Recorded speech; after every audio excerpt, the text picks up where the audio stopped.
Evander Holyfield is the first and last boxer to be a 4-time world heavyweight champion. Unsatisfied with this amazing feat and wanting to make his record even more of a landslide, Holyfield targets the 3-weight world champion James Toney.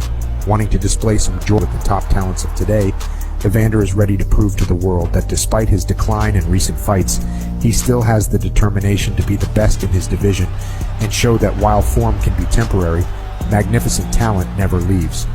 Holyfield and Toney are willing to throw everything they've got into the ring for the good of the sport. Around the block their fair share of times, Holyfield felt like a creature of a time long past by the year of 2003. With his debut professional fight being in '84, people had been used to seeing his face pop up for 20 years now, and many figured his time in the limelight had to be reaching its close. But with Holyfield being the persistent, motivational, and integrity-filled person that he is, he refused to bow out of his career until he knew that he couldn't physically be the best anymore, and that time had ran its course. I didn't have the knowledge when I was young, because at some point in time, you're the youngest one.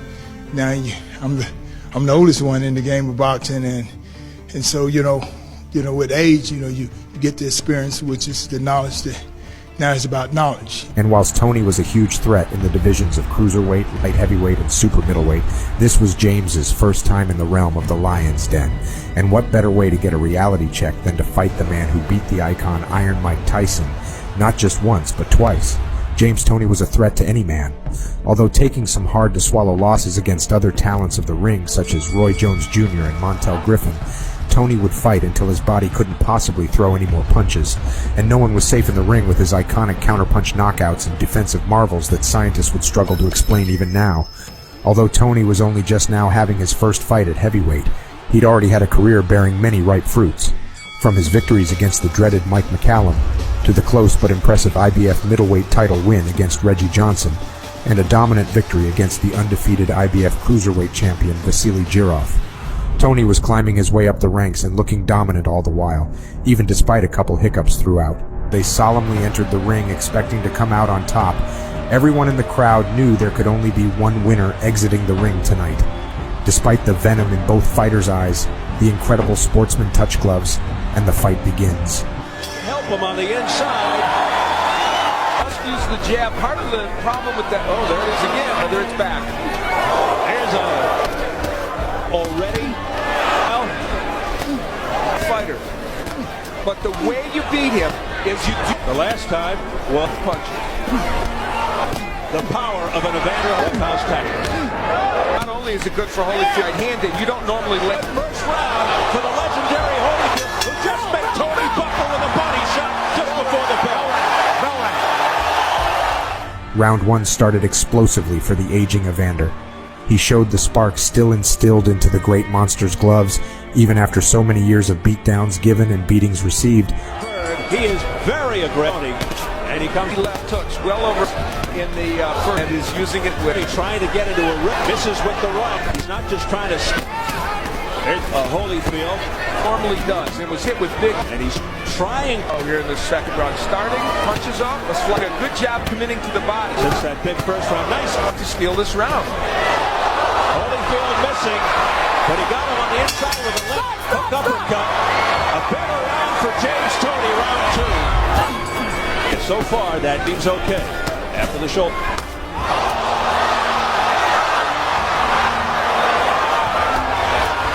As good a counter puncher there. 1 years of age. You can't actually landing through the zone and putting that beautiful left hook on the inside. Tony, tell you about it. Of course, a lot of Tony said he's very prepared for that, and he just not hurting me. A confident James Toney to this point, that's for sure. Round 3 saw the turning point for Toney, as after a strong first round and a close second, James starts to assert dominance over the legend Holyfield. Indicate to the judge that he hit. Holyfield's hand is stealing as Toney backs his punches. Could that mean affecting him negatively? You're right. At years old, those can crop up in a second. Back comes Holyfield. The defense of Toney Field punches himself out. Now, does Toney think he's fast pace? Crisp left hooks. 3 in a row unanswered.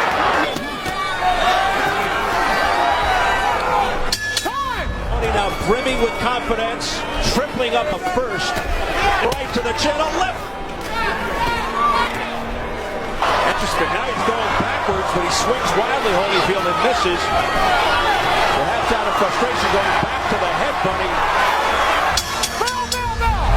So you punch under. All the rest of it, and it may be that he's going to have to land. Bubbling with confidence right now. That is what he's favored. Here's your press, Tony now, and through 6, they've got Tony. I have Tony ahead by 5 or 6 fights, and it's continuous. Tony. But he keeps not enough punches coming from Evander Holyfield. Undisputed champion once again. You have to wonder about that after his performance tonight against Robinson. Now that even a loss tonight. Big right hand by Holyfield out of nowhere. And a fighter who he really written determination. He reveres Marciano because he was 1997 Tony. New story. Look at him. He's looking at the judge again. The judge is laughing. Impact. And we from the as Tony continues to press forward, nothing. Comes back with a couple of soft left hands. No effect on Tony. Tony stares him down. It seems Evander has little more than a puncher's chance as the fight's end draws closer, something that will be incredibly difficult for Evander to accomplish, seeing as how Tony's defense gets seemingly better every round, along with his punches hitting harder and harder. That's one of the most poignant moments I remember in a boxing. You continue to get hit again. There it is again. Never a quitter. I'll do it. But Evander Holyfield to check out the punch. Oh, here's a short left hook. Another one by Holyfield. Oh, he's trying. He's hitting at least a minute or two away from ending. Yes. We may be seeing the end of an era. It's going to be ruled a knockout. 5, you okay? 6, are you all right? 7, you sure you're okay? Come to me. 8. And I think they've thrown in the towel. Don Turner has thrown in the towel. No disagreement whatsoever from referee Jay Nady, and it's over. James Toney has stopped Evander Holyfield.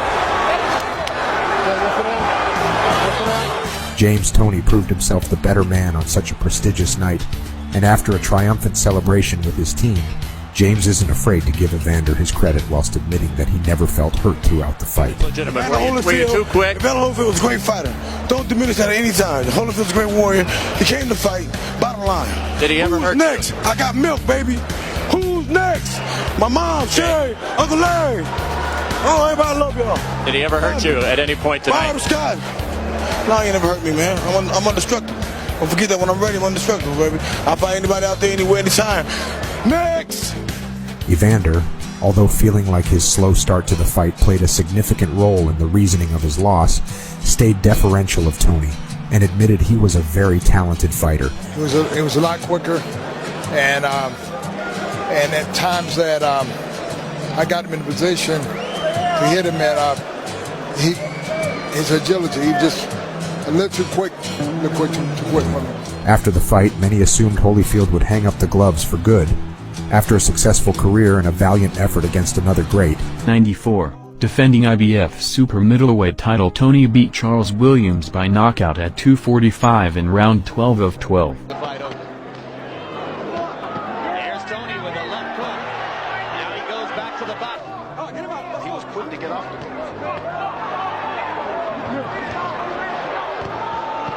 establishing a left jab, which is his best fight. And maybe Prince Charles is starting to slow a little bit. Jensen overhand right that again does damagely.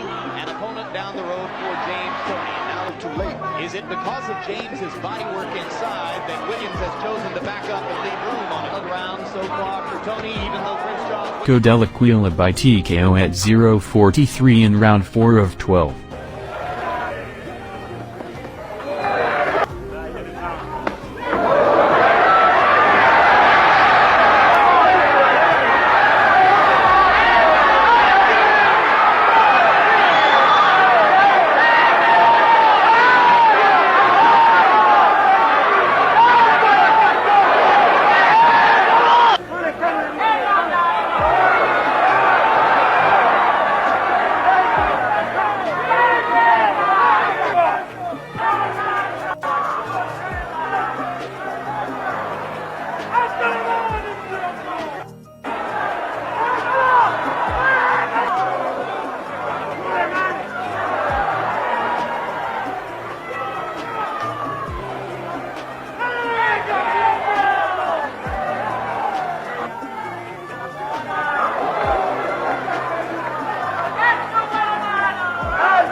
90. Tony beat defending IBC middleweight title Ricardo Bryant by TKO at 2:19 in round 4 of 12.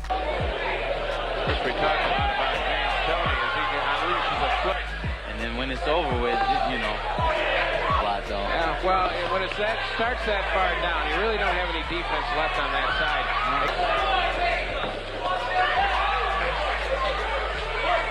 Again, hand speed gets it set up and gets the right hand through to finish. Big uppercut. He's in trouble. Not many men have been able to take Ricardo bleeding a little bit. That won't bother him much. Less than a minute remaining in this round. I don't think Carter's going to make it. James is recovering himself up though. You know. Yeah, he's just sitting down. Move your head. Could be it. Cover up. He needs to cover up though, dude. You can't just the guy To throw it, he was wide open to get hit with it. Yeah. He'll finish it here. I think so. No, right there. That did it right there. That's it. That's it. It's 2001. Tony beat Saul Montana by TKO at 2:26 in round 2 of 12 and won vacant IBA Super Cruiserweight title. Sequence. Tony with a body shot. Tony to the head. That's 11. Goes well with the left hand, bringing in good left hand by Tony and Montana back. Hooked by Tony. Will he even make out? He made out. One shot and this is over. 1995. Tony beat defending WBU light heavyweight title Freddie Delgado by TKO at 0:35 in round 5 of 12. Well, Tony's going to try and finish it early, despite the fact that Delgado was down.